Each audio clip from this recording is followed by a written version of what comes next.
AI stopped being a technology problem the moment that all of us got access to it. The reality is, if you're still sitting there and you think you are bigger than this change, I'm sorry, you haven't been listening. Welcome to a special bonus episode of the Direct Approach podcast. Today, we're featuring one of the most impactful presentations from DSU Fall 2025, Inovara founder and CEO Debnam on the Human-AI Partnership era. This episode is a preview of the wealth of video content available in the DSN library, an exclusive resource for DSN supporter companies. One of many benefits designed to help keep you and your teams engaged, informed, and one step ahead. If you work at a supporter company, simply log in using your unique company code to access over 2,000 curated assets, including podcasts, webinars, and past DSN event replays. If you're interested in becoming a DSN supporter, you can contact us at support@directsellingnews.com. Now let's hear from Debnam on the Human-AI Partnership era. A couple of weeks ago, I was talking in voice mode to ChatGPT. Now, this is not an unusual thing for me. I'm always talking to ChatGPT, and I've heard from lots of you in the room that you do this sometimes when you're driving in the car, whether it's ChatGPT or Grok or Gemini, whatever it might be. Now, that's not the strange part. I do that all the time.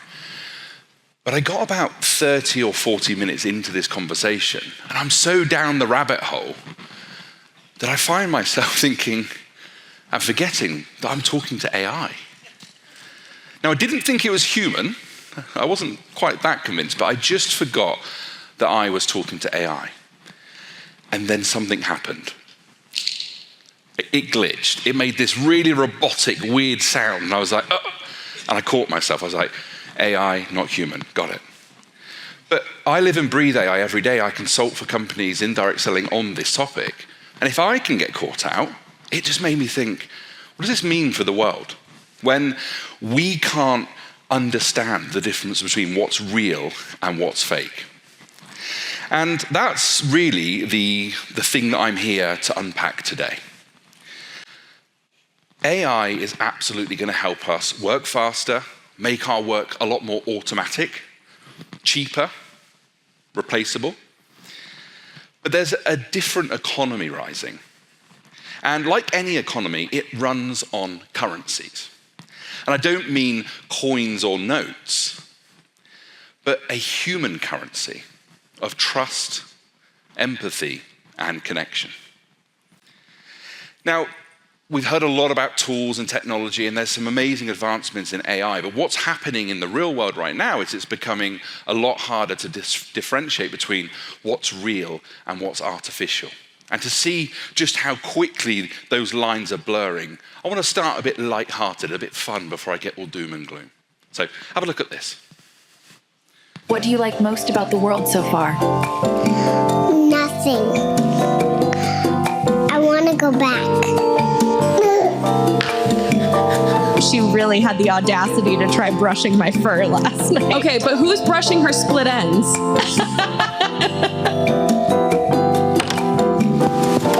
They laugh at us for chasing a laser pointer. Bro, you literally pay 50 euros a month to run on a treadmill that goes nowhere.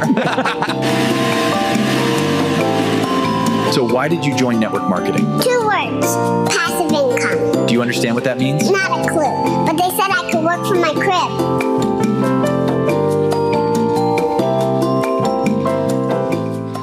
Okay, it's silly, and we laugh because it's obviously fake. And it does feel like a bit of a party trick, and it does feel like a bit of novelty, but you're going to start hearing the term AI slop a lot more. And this is referring to mass-produced, often pointless AI content that's fun, but it's coming thick and fast. Now, last week, we saw the release of Sora 2. This is from OpenAI, the company behind ChatGPT. And it's really impressive. It's really realistic. It shot to #1 on the US App Store just within a few days. But is there any value to this other than it looking credible? So some brands have started using short-form AI content, and they're seeing a decent uplift in engagement, up to 30%. So someone out there is engaging with this stuff. But really, I think this is more of a meme machine. This is aimed at the Gen Z generation, where you can put yourself in videos and you can share it with friends, and I can get you to do it, and I can get you to do it, and we can come together and create fun content. Sora hasn't just created a video platform, it's created a social environment where people are now invited in and they'll go through a feed like TikTok, but rather than it being real content, it's going to be 100% AI generated. Now, the danger is when we take that very impressive technology and it moves over here into a place that does actually really matter. Newsrooms, boardrooms, even in our own families. And that's when fake isn't funny anymore, it actually becomes really frightening. News just in. The president has announced a nationwide rollout of his much contested AI police force. With the robots now rolling out in cities across the countries, people are left uncertain about what this means for humanity. While some say this is efficient, early problems with routine stops and a heightened fear by the public could derail the rollout plans. It's an overreach. It's like living in the movie RoboCop. Vandalism, criminal damage, and theft are among the list of crimes against the robots, sparking debate over whether the very problem they've been brought in to solve is being exaggerated by their very presence. We'll continue to follow this story and bring you updates as they become available.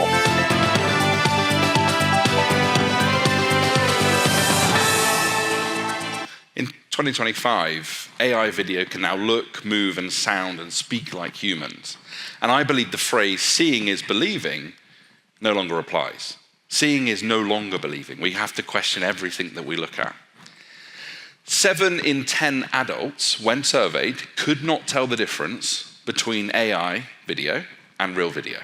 7 in 10 adults. That's today. Just imagine where that is in a year's time. Think about what that does to our trust in news, our trust in legal evidence, our trust in each other. And that brings me to the first human currency that I think we need to preserve: trust. When everything can be faked, what becomes most valuable? Well, it's the person that you know you can believe. It's the person that you can see. And trust grows when the human takes responsibility, doesn't just outsource it.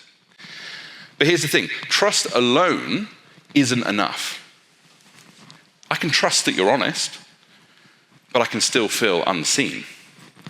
I can trust your words, but I can still feel unheard. Because we don't just need people who we can believe, we need people who feel what we feel, who have experienced what we've experienced in the real world. And that's the next human currency that I think we need to protect, which is empathy. If trust answers the question, can I believe you? Empathy answers the much deeper question. Do you understand me? Empathy is that moment when someone doesn't just listen to you, but they relate. They have felt what you're feeling. They have lived what you've lived. Now, to really understand this, I want to do a quick exercise. Now, it is going to involve you closing your eyes, and I need you to promise me you're not going to fall asleep. It's been a very long day. But I'm going to set up a bit of a visualization with you. I want you to just close your eyes for me, and I want you to imagine back to a time, and this does work better when you close your eyes. So all of those people still looking at me, I see you. So we should have some music here as well to help this along. But I want you to think back to a time where you felt either nervous or anxious. It could be the first day of school, which is going back very far for some of us. It could be the night before an exam. It could be before your wedding. Maybe your driving test. Or the first time you were asked to speak in public. And just feel that. You should start feeling it in your stomach. Really teleport yourself back to that moment. And if it helps, just put your hand on the stomach and just start pushing into your belly. Really reach in and grab that feeling.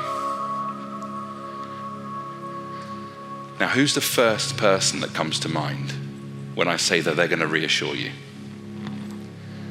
Is it a friend? Is it a partner? And I want you to imagine they're there whilst you're feeling this feeling, and they're just putting their arm around you. And they're squeezing and they're saying to you, I get it. I've been there. You're going to be okay. And just sit with that feeling, that reassurance that you're feeling. Because that recognition, that warmth of being truly understood, that's empathy. Okay, open your eyes. And we're done with the music, thank you. Now I want you to imagine, instead of that person that came in and comforted you and reassured you, instead of that friend or that loved one or that parent or that family member, I want you to imagine instead of them, it was this guy. Hello. I know how it feels. I felt the same. I found. Doesn't quite feel the same, does it? And this is my point. I'm quite theatrical. Machines have their place, and this just isn't it, in my opinion. Millions of people are connecting with AI in a way that I couldn't have imagined a couple of years ago, and they're turning to AI companions for comfort. I read a study a couple of weeks ago. This study was done with 6,000 people, and over 20% of those people admitted to having a romantic relationship with AI. I don't even know how that works. I'm going to leave that to your imagination. But machines haven't lived and experienced what we have. It's completely artificial, and we must keep that at the forefront of our mind before we start outsourcing this to technology. So we've covered 2 of the 3 currencies that I said of this future economy that's coming. Number 1 is trust. I can believe you with that. Number 2 is empathy. I know that you understand me. And when we bring these 2 currencies together, they create something bigger, which is the 3rd currency, connection. Connection is a very human thing. It's all about belonging, and belonging is the deepest human need. It's what makes us feel safe. It's valued, and it's part of something even bigger than ourselves. But even connection is under attack. Robots like these are soon going to take over the jobs that we don't want. Cleaning, watering the plants, cooking, gardening, even walking the dog. Some of you seem really excited by this, and others seem absolutely terrified. Now, this might sound like progress, but there is a hidden cost to this. If you think about it, every one of those jobs is an opportunity for connection. If you're out in the garden gardening, you speak to the neighbor. If you're cooking dinner, who are you cooking it with? Generally your family, you're having connection. If you're walking the dog, you bump into people, you meet people. Now, maybe you'll own one of these, or maybe you'll just reject them like this guy, but you won't keep them down. They will keep coming back up. They're here to stay, and whatever task you have for them, they will do. These are already in factories, robots like this, and they will be within our homes within the next 18 months. They will be in our homes within the next 18 months. Tesla are working on these right now, and Elon wants to launch these this year. So yes, we should absolutely outsource the repetitive stuff, but let's make sure that if we do that, we actually do prioritize the relationships. I 100% agree with using AI for creating ideas. I 100% agree using AI to help us coach, with operations, with meeting note takers, helping us unpack and get on top of lots of knowledge and data, with personalization, with logistics, with data, with predicting. The list goes on. But don't, whatever you do, use it to replace the connection. Our profession is built on that. Recruitment, loyalty, and retention, they don't come from great products or great technology. They flow from the sense of, I belong here. I matter here, and I want to stay here. To win, we need to become world-class with our service and our experience, and we're not always great at doing that. And we have to embrace the technology to do that. But we need to remember that we have to create a space where people can belong. That's what this whole profession has been built on. A space where they can feel part of something much bigger, to develop, to have equal opportunity, all the foundational reasons of why our businesses work.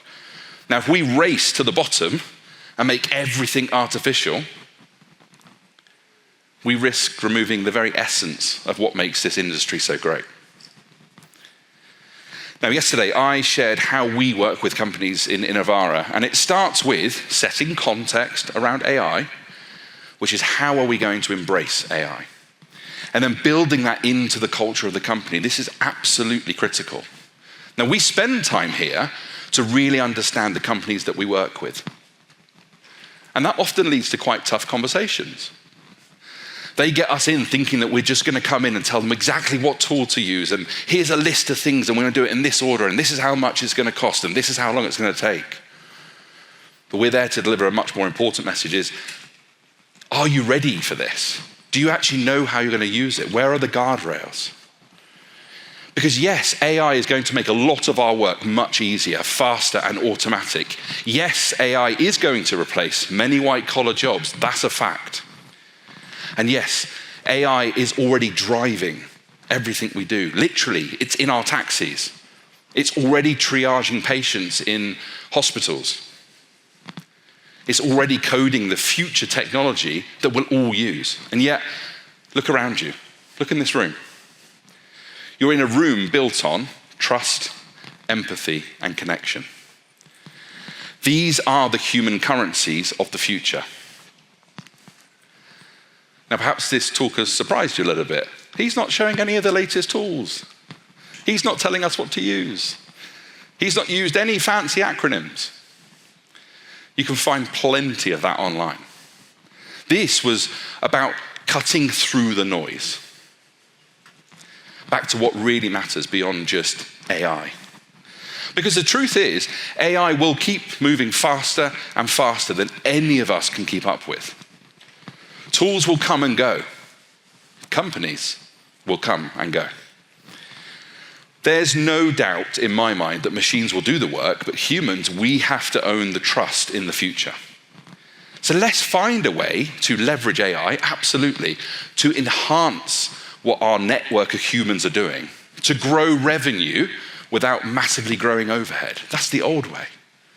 To simplify the really complex systems that we build. Companies always say to me, we've got this plug and play system. And I go, it's more like plug and pray, because it doesn't work. We need to automate the mundane. Don't misunderstand what I'm saying. But AI stopped being a technology problem the moment that all of us got access to it. The reality is, if you're still sitting there and you think you are bigger than this change, I'm sorry, you haven't been listening. Not to me, but to anything you've heard over the last couple of days. This is not the dot-com boom. Stop saying that. This is something much more profound. There is a singularity approaching, a moment none of us can see fully beyond. Ask yourselves, whenever in history have we been faced with something more intelligent than us? We don't know what that's going to be like, but we are really close to it being here. Some of us feel like we've had a peek behind the curtain, but the truth is we don't know what's on the other side. But what we do know is what's carried us since the beginning of humanity, those three currencies: trust, empathy, and connection. Because the companies in this room that figure out how to own these and how to leverage AI, they won't just survive the future. They'll be defining it for our industry. And everyone else, they'll just be playing catch up. Now, it's on you. What will you be remembered for? A bold decision or a badly timed hesitation? Thank you for tuning in. please take a moment to subscribe and give a 5-star rating and review to help Direct Approach continue to provide more candid insights and interviews for direct selling corporate executives. And don't forget to register for our upcoming spring events at dsnevents.com. Secure your spot now. Thank you for listening and supporting DSN and the Direct Approach podcast.